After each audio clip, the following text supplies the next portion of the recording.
नंदुरबार तालुक्यात मोठी गारपीट झालेली आहे। यामुळे अवकाळीनं मोठं नुकसानही केलंय। 100 हेक्टरहून अधिक क्षेत्रावरचं कांद्याचं पीक उद्ध्वस्त झालंय। गारपिटीमुळे टरबूज, खरबूज या पिकांचं मोठं नुकसान पाहायला मिळतंय।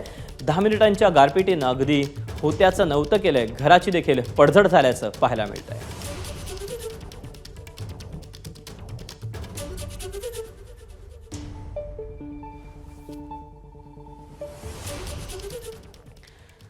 संगमनेर आणि अकोला तालुक्यात गारपिटीसह जोरदार पावसानं हजेरी लावली। अचानक आलेल्या पावसामुळे बळीराजा संकटात सापडलाय। या अवकाळी पावसामुळे गहू, कांदा, हरभरा यासह अनेक पिकांना फटका बसला। संगमनेरमध्ये कांदा पिकाला मोठा फटका बसलाय।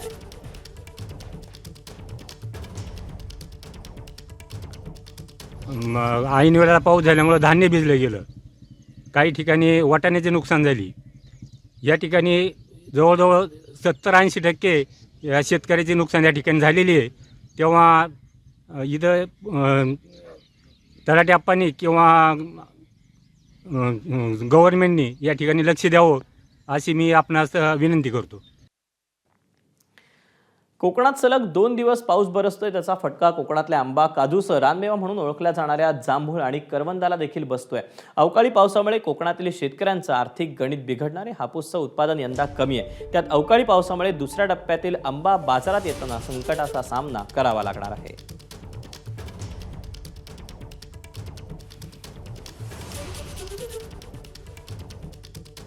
या पावसामुळे आमचं मोठ्या प्रमाणात नुकसान झालेलं आहे की आता ह्या फवारण्या वगैरे परत नवीन करायला लागणार। आणि जर का थोडासा जरी डाग आंब्यावर आला तरी व्यापारी तो एक्सेप्ट करत नाहीत। आणि जर चांगला आंबा गेला नाही ह्याच्यामध्ये बाजारामध्ये, मार्केटमध्ये, तर त्याला रेट पण चांगला मिळत नाही। तर मग तो इतर मार्केटला आम्हाला ट्रान्सफर करावा लागतो। आणि बाकीच्या फवारण्या वगैरे आता नवीन सुरू करून तो परत चांगला आंबा चांगला निघतोय की नाही याची शाश्वती आम्हाला देता येत नाही।